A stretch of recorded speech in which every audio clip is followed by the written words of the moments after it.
Hello, welcome everybody, or welcome back as the case may be, to this, our second session on the global impacts of content, for our event on the global impacts of content. My name is Michael Carey-Nicholas, and I am the Wikimedia Fellow at Yale Law School, where I run the Initiative on Intermediaries and Information. The theme for this panel is on transparency and public reporting. And once again, we have an incredible panel here from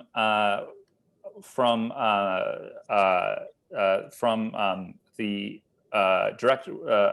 Emma Llansó is the director of the Free Expression Project at the Center for Democracy and Technology. We have Leanna Mixter, who is senior legal counsel at Wikimedia.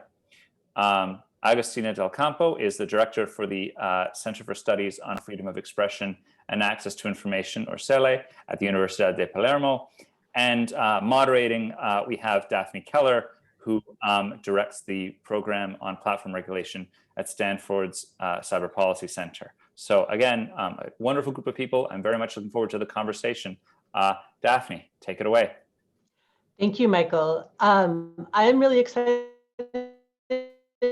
for this panel and for the overall topic of content moderation transparency, because I think the political moment when transparency demands are from civil society and from academics and others around the world are going to turn into actual legal obligations is very close at hand.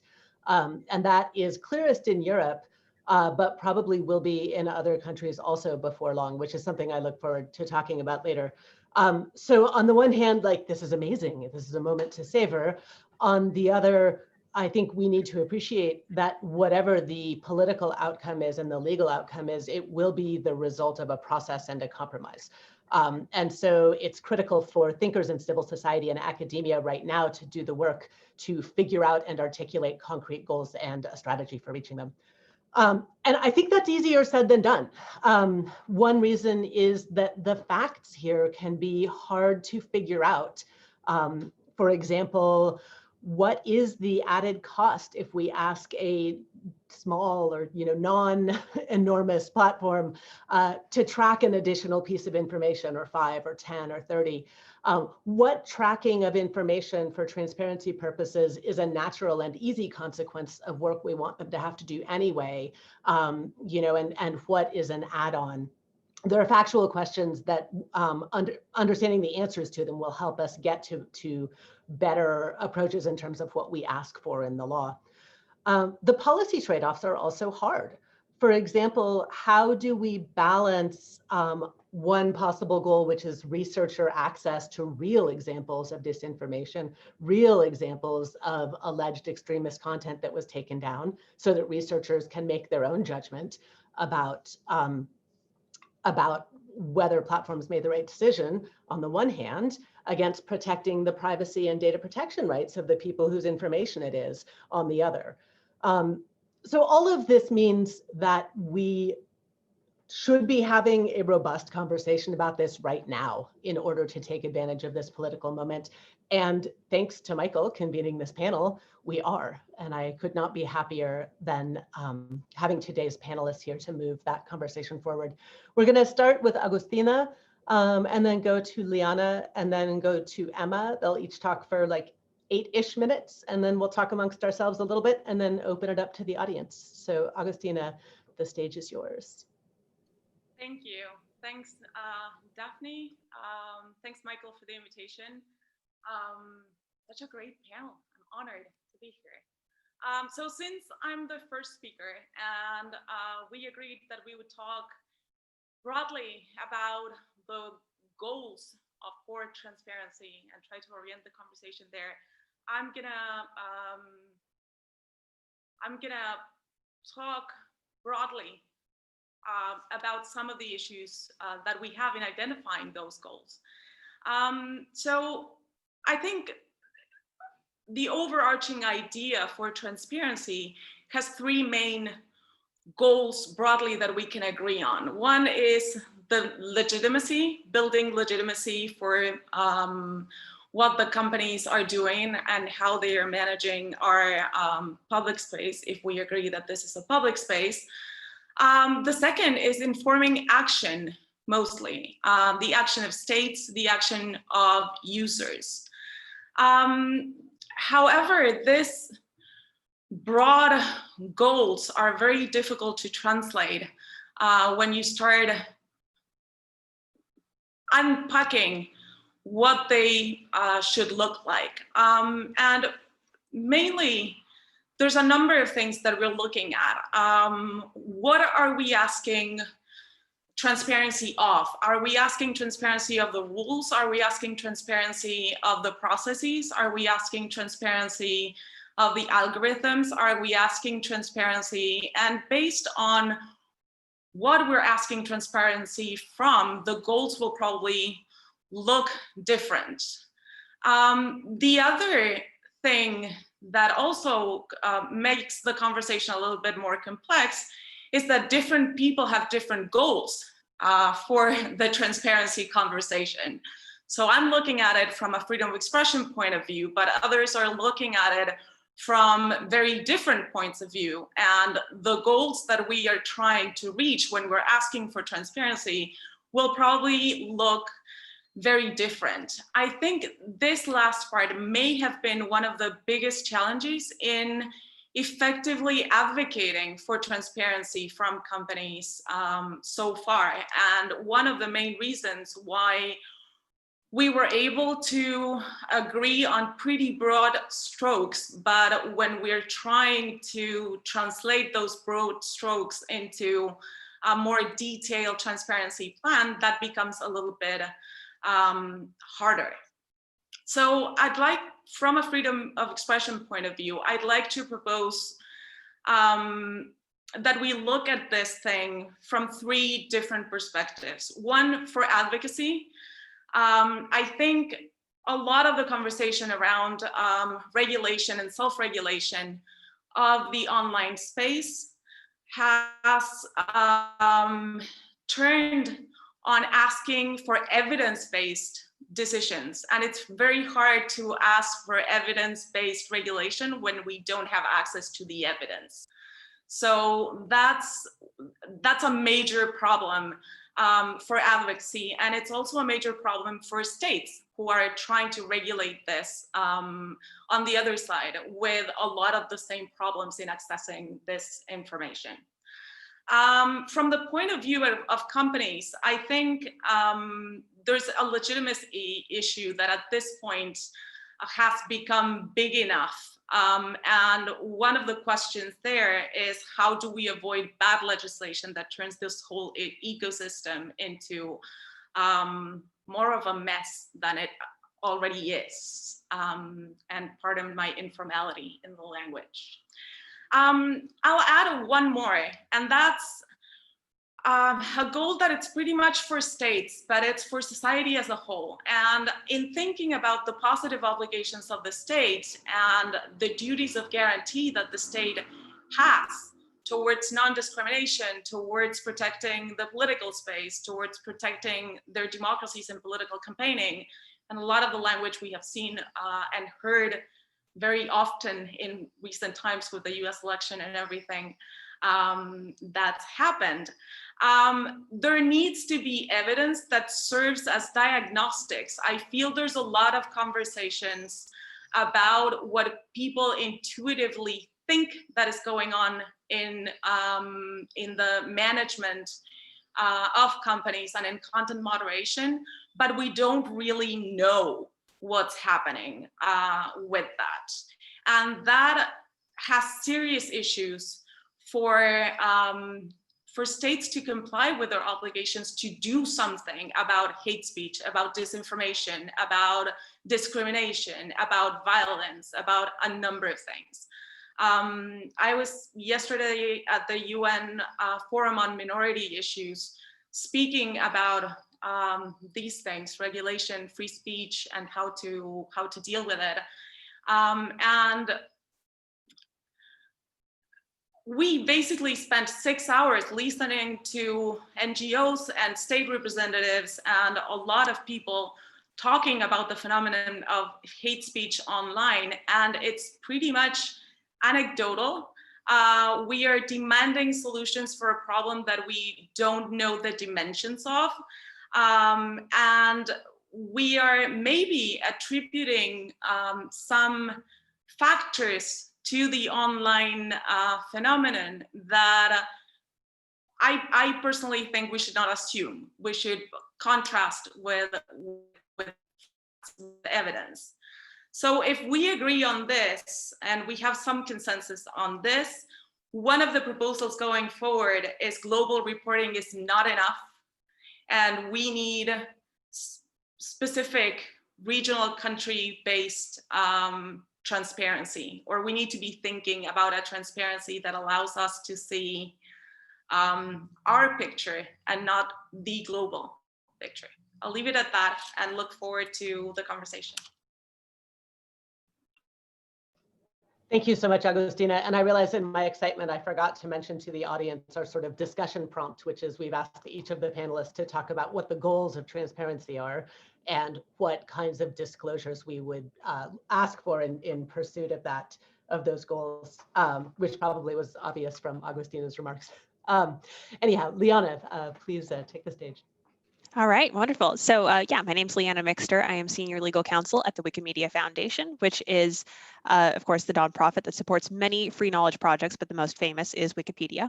And so as the person here representing a platform, I have a unique take on this. I can speak a bit to our content moderation practices and how we weave transparency into that system. Of course, Wikipedia, as many of you know, is collaboratively edited by volunteers around the world.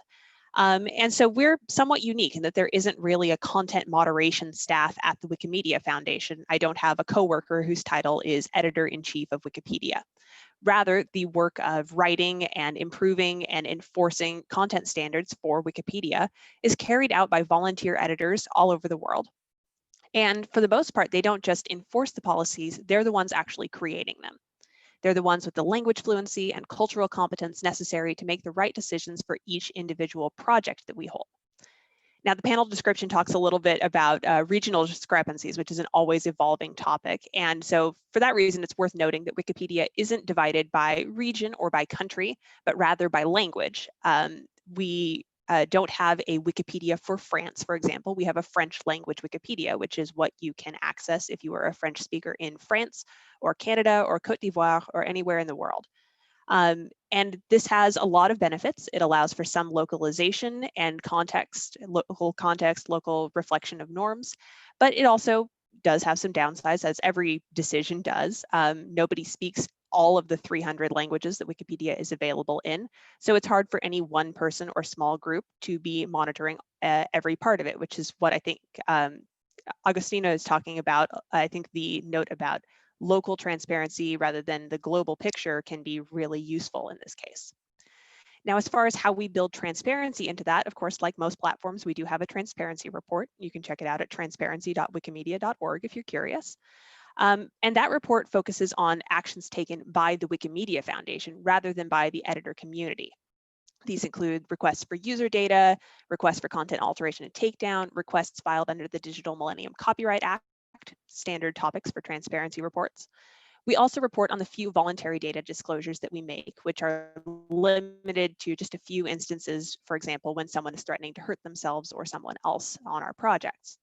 And compared to other platforms, we receive very few requests, like orders of magnitude lower than most other major platforms. And that's largely due to the work of our community volunteers, who are able to respond to things much quicker and much more comprehensively than if you had to come to somebody who worked at the Wikimedia Foundation in order to resolve any content issue that you might have.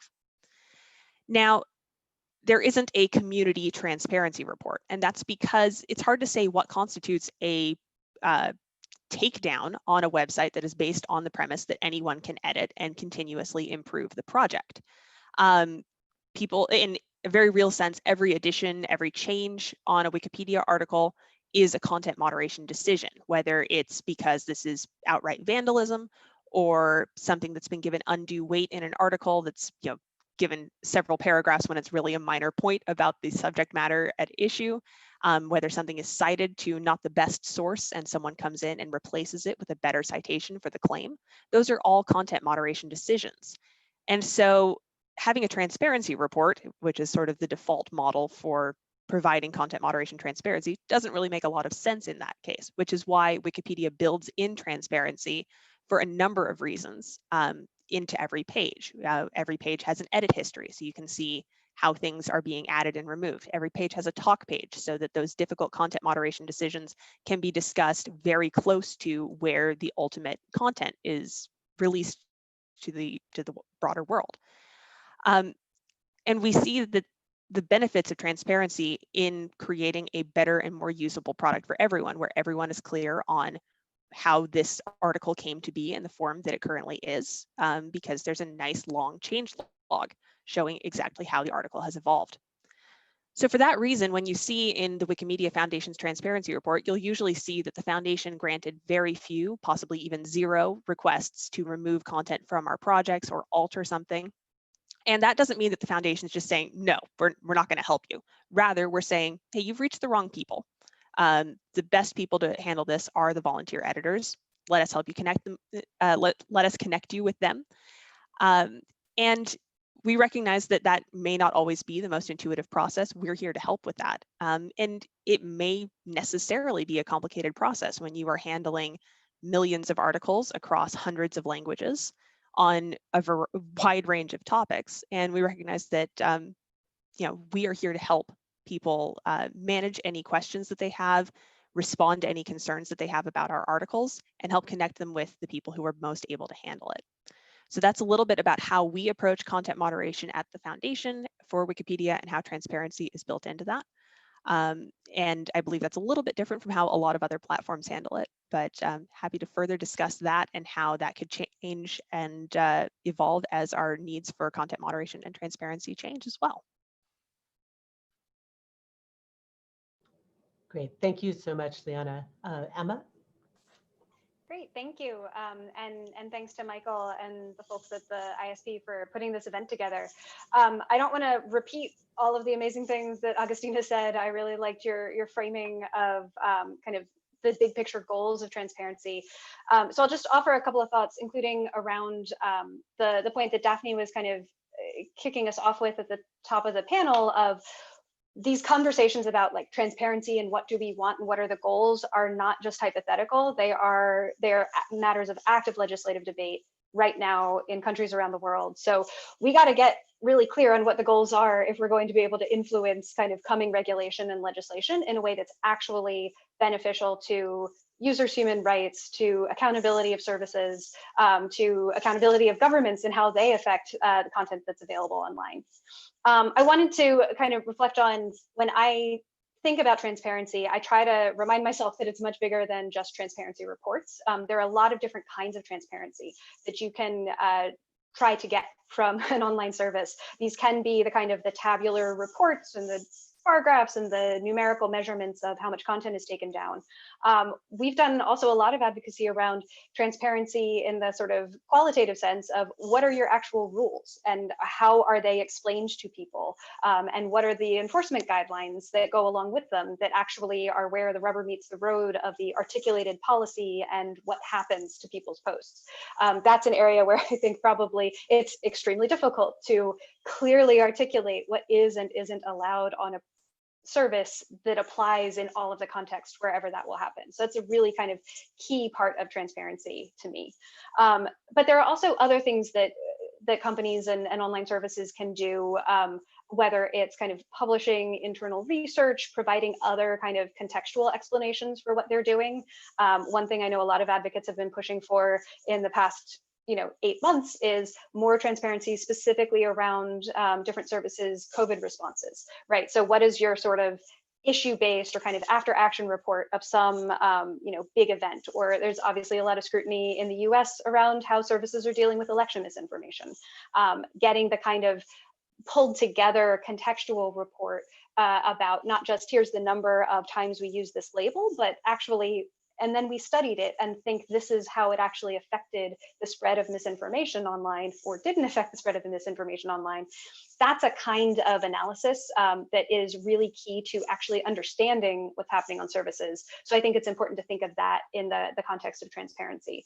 And then the other point that Daphne raised about data for independent researchers or human rights advocates or people bringing lawsuits and need documentation of human rights abuses, that's a yet another type of transparency and has a lot of legal questions around it, but I think is something that a lot of folks are focused on right now, because actually understanding what is the real underlying content that is getting either taken down or left up or demonetized or suppressed in ranking algorithm, that really is important to understanding, again, the full picture of what's going on services.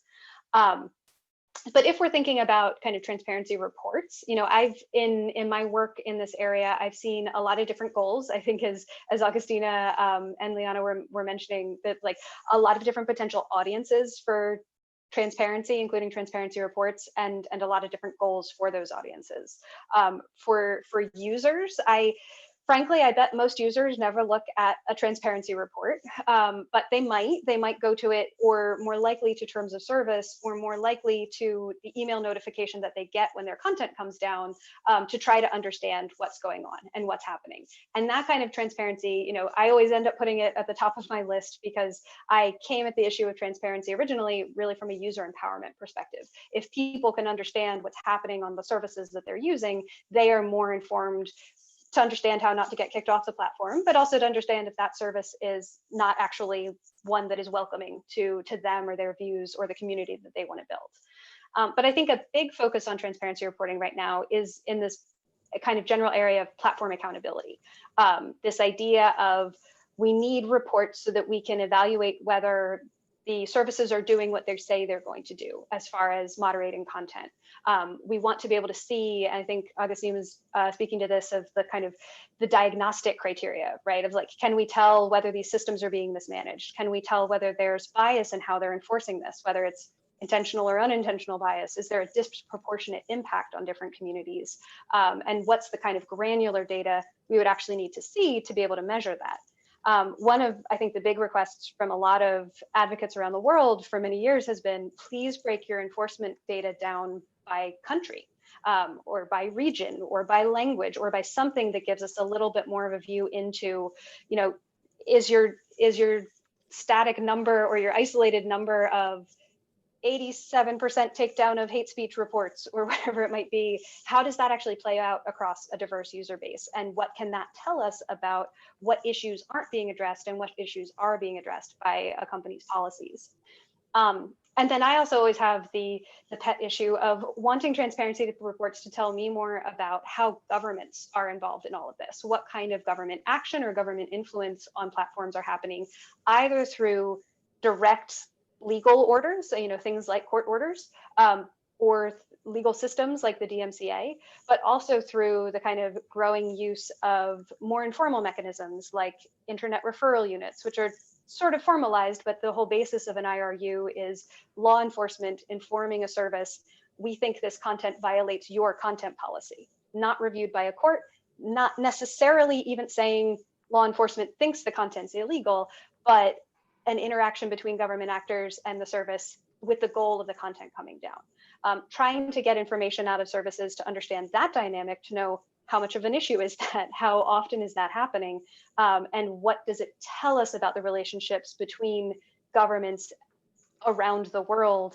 and these services as far as controlling what speech ends up on them. So I'll just wrap up to say that I think as we see more conversations moving towards maybe mandating transparency reporting or requiring a certain kind of transparency reporting in law, we've got to keep all of these different kinds of goals in mind and understand that there are places where they might conflict or at least be in tension with each other.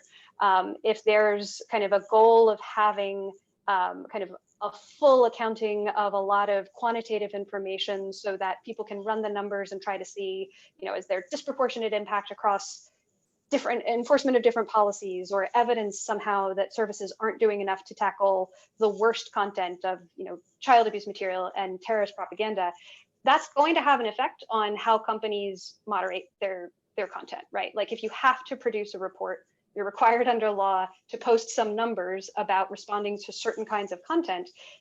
That will be a big, heavy carrot or stick to prioritize focusing on getting high numbers of enforcing against that kind of content. And that may mean underinvestment in addressing other kinds of abuse. It may mean just a real kind of disconnect between, are numbers the right way to measure effective fighting of a particular kind of content on a particular service. So I think we could probably dig into all of that a lot more later, but those are just some initial thoughts. Thank you so much, Emma. There's so many good points in there. I'm especially interested in this point about looking for transparency, not just from platforms, but also from governments, and maybe also from other major players in the ecosystem, like companies that do outsourced copyright notifications or right to be forgotten notifications or reputation management. You know, there are a lot of other players in the ecosystem from whom transparency reports would be extremely valuable. I want to ask you guys a question that takes a little bit of setup, but I promise it is a question. So Emma brought up this question about the tension between what we've seen in transparency reports so far, which is self-reported aggregate data telling us what the platforms think they did, or what they say they think they did, versus having independent access for third parties to, you know, review the more granular data and say what they think happened. The problem with getting third-party access to that data, of course, is that there might be legal barriers to that. And, you know, I mentioned data protection and privacy rights before, but there's also just the fact that the content itself might be illegal to distribute under things like, you know, material support of terrorism laws or defamation laws, other kinds of laws around the world. In response to this tension, there have been a number of proposals over the past year or so for models of sort of credentialed researcher access to some of that data. There's a report from the Transatlantic Working Group that proposes a sort of three-tiered model where government can access some information, researchers, others, and then public kind of gets the least access. Similarly, for the European Data Protection Supervisor released a proposal for reconciling GDPR issues with transparency that also was dependent on having kind of credentialed university researchers be the ones who get access to the data. And there's a little bit of pushback on that. My favorite source of that is Patty Larson, who's a researcher in the Netherlands, has written about how important it is to get public access to data. So you get this sort of open source model where many different perspectives are brought to bear, sort of with enough eyeballs, all bugs are shallow approach where more different people capable of spotting more issues get access to the data. So my question to you guys is how you think about that tension. You know, if there's really a good reason this data cannot be fully public, who does get access? How do you define that? Who's the gatekeeper for that? And how do we think about what information should be fully public or close to fully public, kind of on the model of the Lumen database, versus being so, you know, legally problematic that we don't want to make it fully public? I will, please just go ahead and talk, whoever has an answer. Otherwise, I'll call on someone. Well, I can start. I don't have a complete answer to that, and I'd love to hear from others, including, I know there's folks in the kind of participants list who are also thinking about these issues. I do think there's something to the kind of the tiering or the spectrum idea of access to information. Like, obviously, open source, kind of publicly available data for research that nobody has to get kind of somebody's approval for has an important role in, you know, kind of furthering our understanding of these platforms. There is a tension, though, with the kind of, you know, scraping data and then doing who knows what with it without getting any approval is exactly like the Cambridge Analytica model that has concerned so many people, rightly and wrongly, or for reasonable and less reasonable concerns, you know, for the past 4 or 5 years. So I think it is the right answer is somewhere in a mix of some kinds of data that has been kind of thoroughly anonymized in a way that can't be re-identified, to be open access is an important kind of goal to have.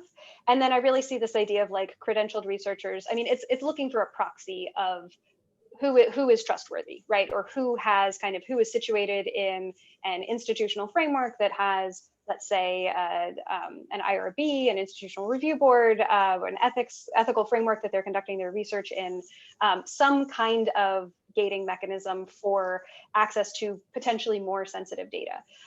You know, I think the challenge with all of this is, depending on what kind of research you want to do and what kind of data you want to have access to, different kinds of privacy protections will need to be in place for people's personal information, and what you end up doing with that data afterwards is always going to be an enormous question. So I don't think it's going to look like a very kind of cut and dried, or like there's one framework that answers all of these questions. But I think thinking about it in different levels of access is the right direction to start going.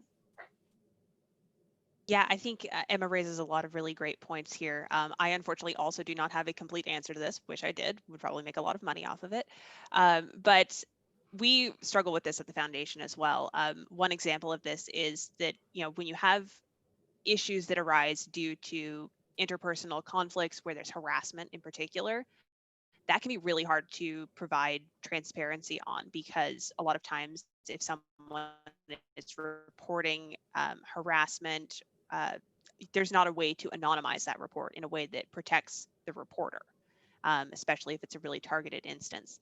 So this is just one really concrete example of how the tension between transparency and adequate privacy protection can be a major challenge. And that's something that I'd really like to see best practices develop around, with an eye towards not a one-size-fits-all framework, but something that is nuanced and protective of the privacy needs that are underlying some of these content moderation decisions. Okay, so agree with a lot of the points that you guys made. I'm not sure I like the trusted credentials model, to be honest. Kind of subjective, kind of, I can imagine a lot of people having serious issues with how you define a credentialed researcher. It's sort of who qualifies as a journalist nowadays. A blogger, does that qualify as a journalist? Sort of the same problem here. So I'm not sure I like that. I think the tiered approach is the right approach. I agree with you guys on that. I still think the question is interesting, but there's so much information where you don't have any conflict at all that today is not public, and it's not offered, that I guess once you start disclosing whatever you don't have a conflict with, let's see what the universe of conflicting content is and how big is that universe. And then sort of bringing what you first said, Emma, let's try to accomplish transparency from all the other actors involved, and see if when we join all those active transparency efforts, my guess is that universe of conflicting content will also shrink a little bit more, because you'll be able to contrast what the company's saying to what the state is saying, to what the different actors in the ecosystem are saying. And then you have a much smaller universe of conflicting content to deal with. So that's my 2 cents on that. Well, oh, go ahead. Oh, sorry. I just wanted to kind of put on the table for folks a really good kind of live example of this tension. You may have seen the reports about the Nyu Ad Observatory App. So this is a browser plugin that NYU had designed to allow people to decide, I want to let this plugin see all of kind of my Facebook ad data, including the reasons ads were served to me, and put that in a repository somewhere so people can do research on that. So it's kind of a citizen science, like I'm going to use my own use of the site to collect data that has been shared directly to me, and it was like, good, I'm going to give a copy of that now over to this repository, create a database for people to study. Facebook sent very high profile right before the election, sent a cease and desist letter to the NYU Ad Observatory app, saying, you know, we're going to kick you out. This is in violation of our policies. And in particular, Facebook's worried about the FTC consent decree around data privacy that they'd entered into a couple of years ago. And I think have a not unreasonable argument that by the text of that consent decree from the FTC, the kind of behavior that the NYU app is engaged in is something Facebook is supposed to, by the terms of this agreement with the Federal Trade Commission, stop and put a stop to and look for and prevent. And so there is this tension between, you know, from the one hand, it seems unthinkable that I, as a person getting access to information on the internet, can't say, hey, my browser can have a copy of that information, that Facebook should be able to like reach through into my browser and say, no, you are only leased that information. You can't do something else with it. It hits all the wrong buttons as far as like access to information and kind of open internet principles, giving Facebook way too much control over what I do and think about information I glean from its platform. But from the FTC's perspective, in the consent decree, Facebook has a huge responsibility about the sensitive user information that it collects and creates in its advertising system, and can't just let people have access to that freely. And so that's, I think, a really good illustration of this tension. Like, if you, like me, think kind of both sides are right, then figuring out how to bridge give people the ability to use publicly available information and maybe aggregate it somewhere else for the purpose of research, how to actually do that in a way that doesn't lead us into another Cambridge Analytica kind of situation, or some other area where having that big massed kind of recreated database of information creates real privacy threats to people whose, like, the inferences Facebook has drawn about them are also reflected in that database. Yeah, there's so many amazing points of tension between values that are surfaced by these issues, like the company that was scraping images to build facial recognition technology, scraped in particular images that were Creative Commons licensed. And so this, this sharing mechanism that was created for these really good sort of like make information more freely available and evade copyright constraints purpose got translated into something with these privacy consequences that nobody thought about at the time that those images were licensed that way. So maybe this is a good, I'm going to ask another question and kind of use it as a transition point for bringing in more audience discussion. And Michael is going to moderate bringing in audience members. So it's a two-part question. And if people in the audience have answers that are better suited to chat, you'll see what that is in a minute, but maybe use the chat for it. The first is, are there other legal initiatives around the world that we should be aware of that are relevant in thinking about transparency? Because I'm very acutely aware of the ones in Europe and of draft legislation in the US around CDA 230 that might change transparency obligations. But if there are other things out there, I think all of us would love to know more about them. The second is, if the front runner on all of this is the EU process, how can we use the EU process to get information that's needed in other places? For all of the people who are here in this conference that is about local impact of content moderation and thinking about the local lens on it from lots of different communities and countries around the world, what are the kinds of things to ask for in that EU process, or whatever winds up being the front runner legislation to serve the needs of the people who are in the audience here today? And obviously one answer is break down the data on a country by country basis, and that failure to do that for a really big platform, I think, is hard to excuse at this point. But I imagine there are other interesting lenses on that. So I'll start that first as a question to the panel. What other legal changes should we know about, and what is specifically needed at the local level that all of us should be thinking about? And then Michael, maybe you can bring in audience participants as we go along.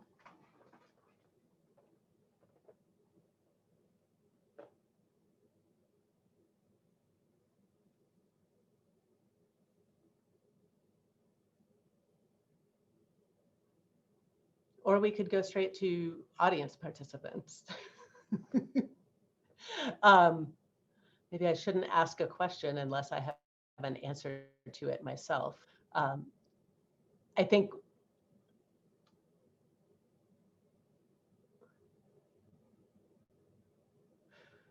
so.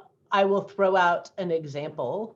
I can imagine that for countries that have multiple language groups within them, knowing how many platform employees actually speak any of those languages and are involved in content moderation would be very useful. You know, these sort of questions about who's on staff when, with what degree of local knowledge, seem potentially highly relevant.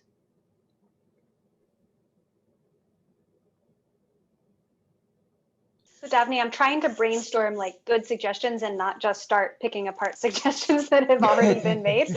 But it's, I think one, it's, I really want to hear from folks, especially outside of the US and Europe, where so many of these conversations tend to focus. 'Cause like, I feel like I've got a good grasp on the kinds of data that, you know, European regulators are looking for. And the answer is, it's a lot. You know, I've been involved in some kind of multi-stakeholder conversations about transparency reporting with governments and companies that often turn into at least some governments saying, you know, if asked, why do you need that data point? Government saying, we want all the data. You should, who knows what we'll do with it. It's a very kind of Silicon Valley circa 2010 kind of attitude of like, just give us the data and we'll figure out what to do with it later. And I think we're going to see some of that dynamic in the European process of just kind of lots of big asks, and then being able to tailor those asks to something that's actually oriented toward a specific goal and reasonable and not a crazy burden on especially small services to actually collect and produce. One of the questions around that I think we'll get into in any debate about turning this stuff into legislation. So for example, you know, a couple of us have talked about the idea of breaking down either legal removals or content guideline enforcement by country. Exactly how that's written into law is going to matter a lot. Legal removals, it should be pretty easy to tell what country the legal removal is from. And if you can't tell what country's laws are being asserted against you, I would say you probably shouldn't comply with that. You should figure out what country's laws are applied first. But for community guidelines enforcement, like I think it's got to be, we would have to be in a situation where the law was essentially willing to recognize that services are not going to know for dead certain exactly which country every user is in or which country every request came from. So there's going to have to be some kind of approximation or best efforts sort of standard built into that. And I can imagine a lot of pushback from companies if the mandate was, you know, thou shalt tell us specifically exactly how many requests come from each country, because they will think in a very kind of pedantic way, we can't actually comply with that because that's not so concretely knowable.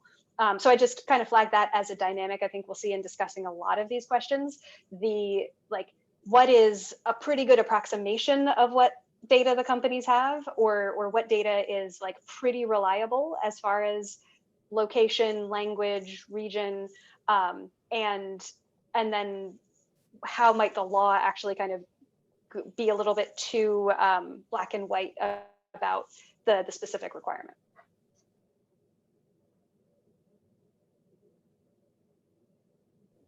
I agree with you, Emma, that it's going to be a tough process in the EU because they're asking for everything.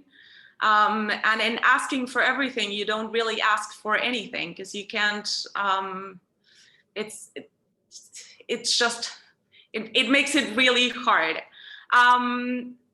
I think one of the problems in defining some of these requests or fine-tuning them is that a lot of times the states and a lot of times even the NGOs that are working within this ecosystem have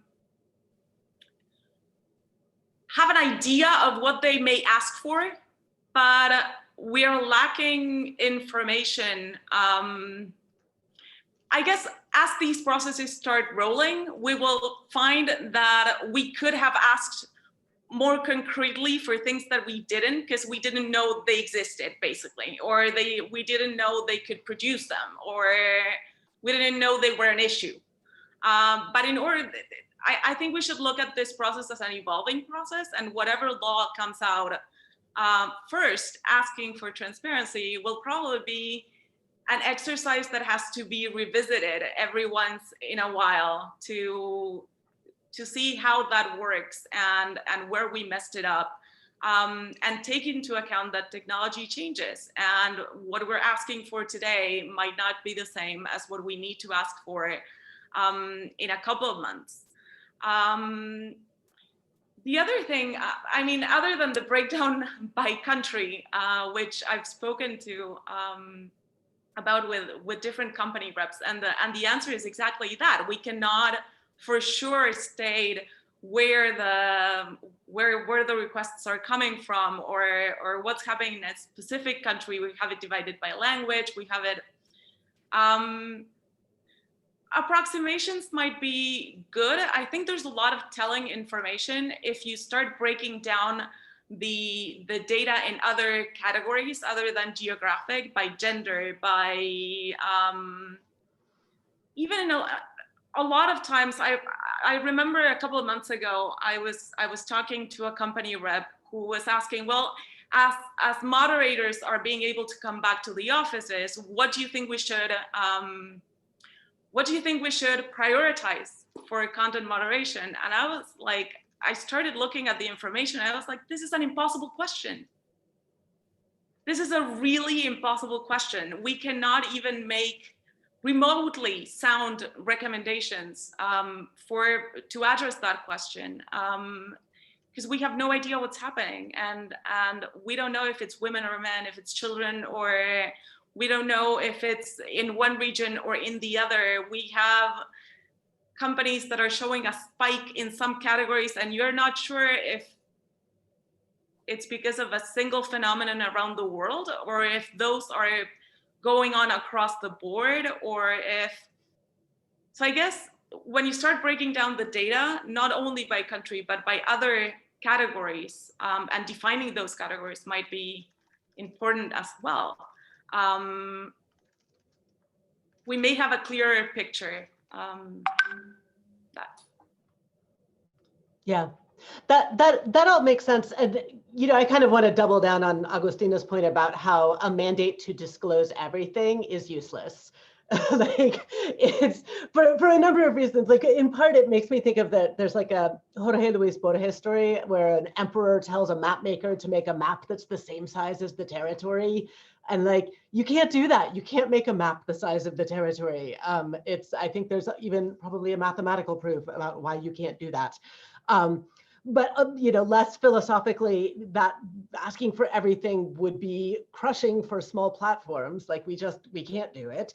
And because even if hypothetically any platform disclosed everything, every log of every single thing ever done and all of the source code, that would be useless to almost everyone. Even the most dedicated full-time researchers could only dive into a little bit of it. And so we have to ask for aggregate data or specific, raw data disclosures, and we have to figure out what those are. Let me go back to Agustina, and then after that, let's open up to the audience for any kind of questions or comments. Just thinking out loud, but I think there's also a point in trying to look at this from a mandated transparency versus access to information kind of a process. So not only establishing duties to inform, but maybe considering suggesting an access to information process that might work for a lot of the stuff and leave the mandated transparency to concrete identifiable categories. Might that make sense? It does make sense, and I think maybe, you know, this is where the EU legislation is likely to go, in part because creating a regulator or a bunch of different regulators to oversee this thing is part of the proposal, and presumably will make the rules more dynamic over time. And just one thought to add into this, and then we'll open it up. One of the big dynamics that I've encountered, like every time I've talked to a different service about starting to do transparency reporting or adding things to their reports, is the service not actually being designed to collect that data or keep track of that data or to easily pull it together into something that is a report. Like there's actually a pretty significant investment on the back end of, sometimes it's like getting legacy systems to be able to talk to each other, or realizing that the way legal counts things and the way the trust and safety team counts things, they've never had to intersect before or be reflected in the same report. So those systems of counting and numbers and keeping track of things just aren't designed to be compatible. And so I think part of the conversation, and maybe going to Agustina's point about like the benefits of thinking more in an access to information kind of mindset, or a FOIA-ish mindset, is like services, especially of a certain size, should be able to answer certain kinds of questions and certain reasonable questions. Maybe not like compelled to constantly produce information about everything under the sun, but if a particular issue or a particular problem gets identified and it meets a certain set of standards of reasonableness and legitimacy, really just spitballing here, that like it's reasonable to expect the service to be able to pull together the data to answer that question. And that I think would actually require a pretty significant investment among different kinds of companies and services to be able to even meet that standard. But I think it's worth thinking about, how do we encourage or require companies to be able to produce some of this data and some of this information for the really important questions that will get asked in different countries and in different policy debates. Yeah, I think Emma raises a really great point about just like the practical challenges sometimes of producing this data, which are especially burdensome, especially for really small platforms once they're just getting started out, ones where maybe you haven't even built up a full legal and trust and safety team if you're just getting off the ground. And, I feel like I'm in kind of an awkward spot here as the person representing the platform, of course, but, a lot of the challenge with these, as I kind of alluded to earlier, is the transparency and privacy tension, where, in order to determine that something is a hate speech claim,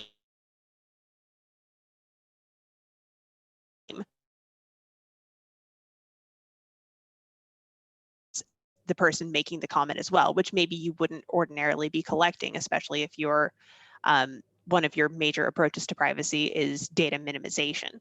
And so there is a major challenge and trade-off there. It is absolutely a goal that we should be striving towards, but it is something that I think often gets overlooked in the discussion about, well, of course you can tell us this information because surely you have all this information already so that you can identify that this is such a claim, but it's not always that clear.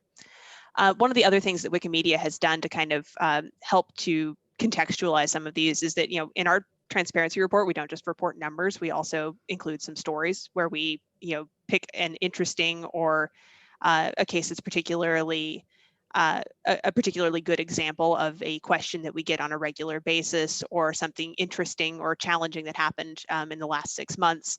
And we dive into that in a little bit more detail. We anonymize it as best as we can, but we use it to kind of illustrate, okay, when you see this number, what does that really mean? And we try to contextualize that a little bit. I'd love to see more transparency reports take on that sort of approach. I think that helps make it a little more accessible to the average user when they're just presented with a whole bunch of data, add a little bit of qualitative data to it as well. Yeah, I absolutely agree with that. On the other hand, as somebody who is involved in Google's response in the right to be forgotten and has kept an eye on their evolving transparency reports since then, which I have to say are actually really impressive. Like, they put a bunch of work, this is long after I left, into tracking some really specific data points. but it's so hard when you look at transparency reports like that have a bunch of aggregate data and then a handful of anecdotes to avoid thinking, I wonder why they chose those anecdotes. You have to extend a certain amount of benefit of the doubt or take it with a grain of salt or something similar.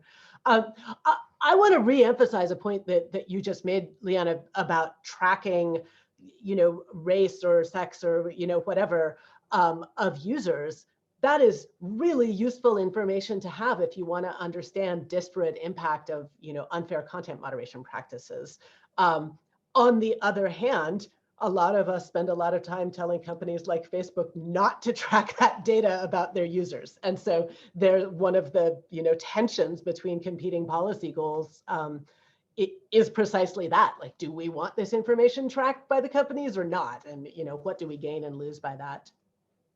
Michael, do we have people queued from the audience? So not yet. Okay. If there's folks in the audience that want to chime in, that want to participate, that have questions, that have comments, please do raise your hands. We would love to hear from you. I'll add one thing myself just at the start. I was smiling a little bit in this last conversation because a lot of my background before I was working in this space was working on right to information or FOIA systems around the world, building these systems, implementing these systems, and what have you. And a lot of these discussions are really reminiscent of what I would hear from either from officials or as we're trying to set these systems up, or from requesters. And one of the things that we used to tell them is around the need to design systems, as we expect from governments, design systems that facilitate particular kinds of record keeping, that facilitate the responses to certain types of information. It's tough to do that because it's much more difficult to do that from the back end. The one thing that I wanted to add, though, is that I imagine it would be really useful, and I'm not sure if this has happened or if this is on folks' radar screens that are working in the transparency side and the public reporting side, to interface with the people on governmental side, both in the civil society side that have been working on right to information issues, where there's a wonderful, vibrant community of people, but also on the governmental side that have built these kinds of right to information systems in places, open data systems in places, in not only in leading American jurisdictions, but in global jurisdictions where they've built really impressive and dynamic types of systems like this. Because it might be really useful to look into how you restructure systems in a way that is more conducive to promoting transparency, and also to sort of to work in some kind of a culture shift where that might be necessary to push towards systems of greater transparency. Certainly, I'm used to governmental contexts where people can be really cagey about releasing particular kinds of information, particularly if it's an emerging democracy.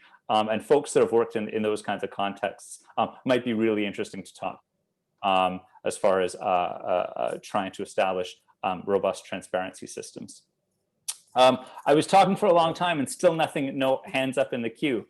I have a thing to say, and then I think we should call on Jason. But there's an interesting model. So a French guy who was part of the French government delegation that was embedded with Facebook for a while, named Benoît Loutrel, put out a report that was kind of framed as a possible proposal from the French government, and I don't think it has fared so well domestically, but it's really interesting as a model internationally, about how a regulatory oversight of transparency might work.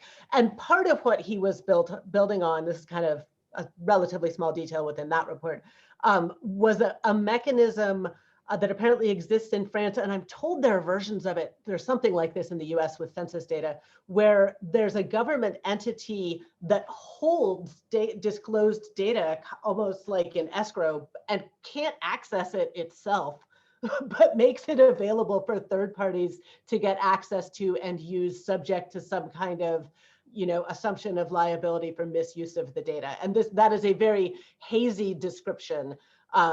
But I have heard experts describe something like this in both French and US law. And so it's very interesting, as you say, to look at models around the world for where years of effort by activists looking for government transparency have built up mechanisms like this that we can think about today.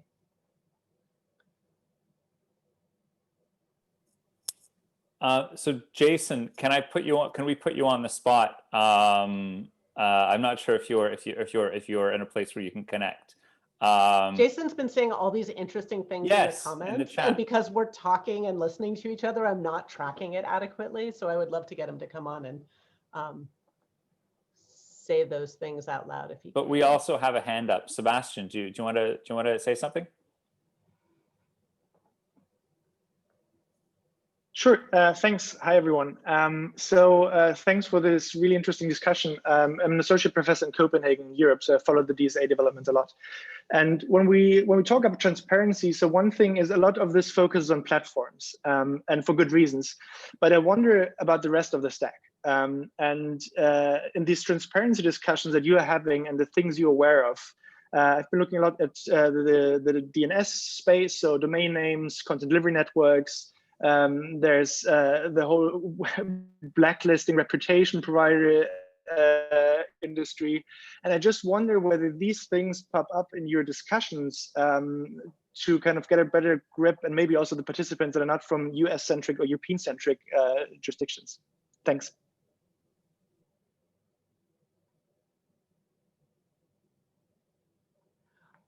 I'm supposed to just be moderating, but I keep having things to say. I feel like I'm so focused on saying those entities deeper in the stack shouldn't be doing content moderation. Like, just stop it.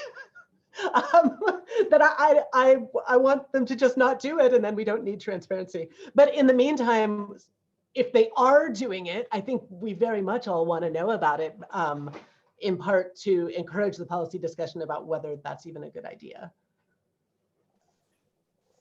Certainly. Yeah, sorry.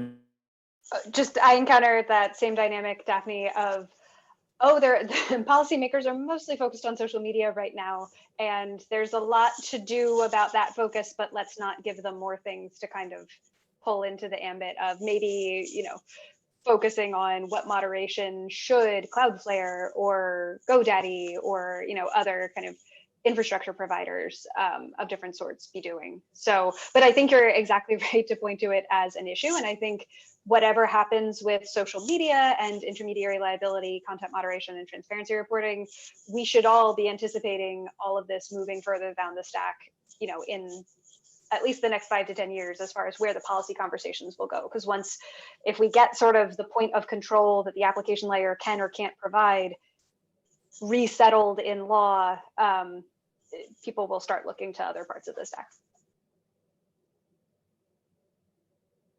You're muted, Sebastian. What I was saying is, well, they already do, right, to some extent. I mean, there's trusted notifier, trusted flag arrangements with Radix Donuts, with the .eu. There's a notice and takedown mechanism by the Dutch CCTLD.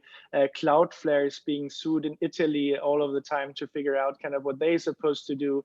So these things are happening. I tried to get access to many of the memorandum of understandings, and some of them are not even, so we don't even know about the existence or the processes around. And this is, I mean, obviously this is a far in scale, probably less problematic issue than platforms, but still I think in this discussion also for policymakers around, it's important to not forget that transparency in other parts of the stack is maybe even greater an issue. Yeah, I think it's a really good point. And I'm actually put in mind of a conversation I had with a student yesterday, where I was trying to explain to him the history of ICE, the immigration enforcement entity in the US known for sending jackbooted thugs after immigrants, ICE being involved in domain name seizure on behalf of US copyright owners. And there are some famous examples from a few years ago involving Roja Directa and Dajazi. But I realized I don't even know if ICE is still doing that. And that's a problem. If somebody as embedded in this conversation as I am has managed to lose sight of that, I think it's because there is not enough reporting, transparency, et cetera, to tell us what's going on. For people in the audience who are interested in this question, I would really recommend some of the academic work by Anne-Marie Bridey, who's done some great work about sort of lower in the stack content moderation. And then the last thing I would note is this really interesting example of Russia, which has a public listing that researchers can access showing which sites have been effectively blacklisted, and such that national ISPs were ordered to block them. And Sergei Hufyadinov, who may be in the audience here, has done some great research on that, kind of comparing what Russia disclosed to what US platforms disclosed on the two sides of that same dynamic. There were also some really interesting European Court of Human Rights rulings on that kind of blocking that came out in June of this year. I can't see the queue, so Michael, tell me if I should see the. I'll plus one to Sergei's work in this space. He's brilliant. He was invited, but had a conflict with the day. But yes, he does brilliant work in this space. We have a question in the chat. Turkey requires platforms that have more than 1 million daily access, I assume that to provide periodical reports on takedowns. It could open up a discussion about transparency requirements. My concern is how much reporting would provide anonymized data to the government. Would that be used in profiling citizens? So I guess, are there concerns about, I guess this potentially speaks to the privacy tension that you mentioned, that folks have been talking about a lot, insofar as there are potentially harmful impacts to information, certain kinds of information that gets released, particularly if it's not thoroughly redacted or if there are personally identifying aspects to it. Is that an issue that's on folks' radar screen, or I guess that sort of speaks to the broader challenge that people were talking about? I mean, oh, sorry, go on, Liana. Yeah, I was just going to say that, yeah, that is obviously one of the many concerns that we are juggling as we're, at Wikimedia, as we're trying to do this. The example of Turkey is particularly salient, given that Wikipedia was blocked in Turkey for 2.5 years until earlier this year. We certainly are mindful not just of the impact that individual bad actors could have if they have access to insufficiently redacted material, but also the more systemic government targeting of individuals who contribute to our projects would be a major concern of ours. So that is also something that we very much are trying to hold in tension with our desire to be as transparent as we can without putting anybody at risk. And I think this connects closely to the point, one of the points that Jason Pielemeyer was raising in the chat earlier that we were trying to lure him in to talk about, which is the connection between, once you get a country making new platform regulations that might include some transparency requirements we like, there's a pretty strong risk that that same regulation is going to have some things that I at least don't like. And one in particular is data localization requirements or other mechanisms to make it, to lower barriers to law enforcement getting access to user data. So I think that's a really important nexus to pay attention to. Likewise, or the requirement to have local, to have staff in country. Another case with Turkey, and a number of countries that have proposed something similar. We have a hand up from Arthur. Do you want to go ahead? Hi, and thank you for such an amazing talk from all panelists and from folks in the chat as well. So I posted a question on the chat. I don't know if you wouldn't go into that, but I was curious to know what the panel thinks about the hate speech prevalence that was included in the latest transparency report from Facebook. And I would have another question, which is, since we're talking about initiatives beyond the US and the EU on transparency, on mandating transparency reports, how we have those efforts in Brazil right now, though they are included in highly contested legislation, which is not yet signed into law. So how do you think that's actually realistic for a country beyond the US, jurisdictions beyond the US and the EU, to impose transparency report mandates? Do you see companies complying with that? This is obviously a speculative question, but from your conversations, do you think that would work, and do you see that as interesting or not? Thank you.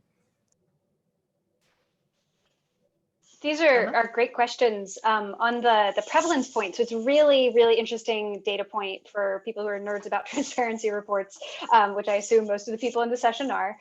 So you might know from Facebook's community guidelines enforcement reports, they've been coming out for a couple of years now, and they've offered this prevalence metric for different categories of content. And previously it had mostly been, if I'm remembering correctly, like nudity. Nudity was a category of content that Facebook felt like it had a pretty good idea of just about how much nudity was on its service. And my understanding / assumption is that they were kind of arriving at that measure of prevalence of all of the content on Facebook, how much might be nudity, using things like machine learning classifiers that help detect skin tone. And that was something that they're like, yeah, there's limits to this kind of measurement, but in general, we think we have a rough idea, and we can say, of 3 billion posts on Facebook today, 200 million had nudity in them.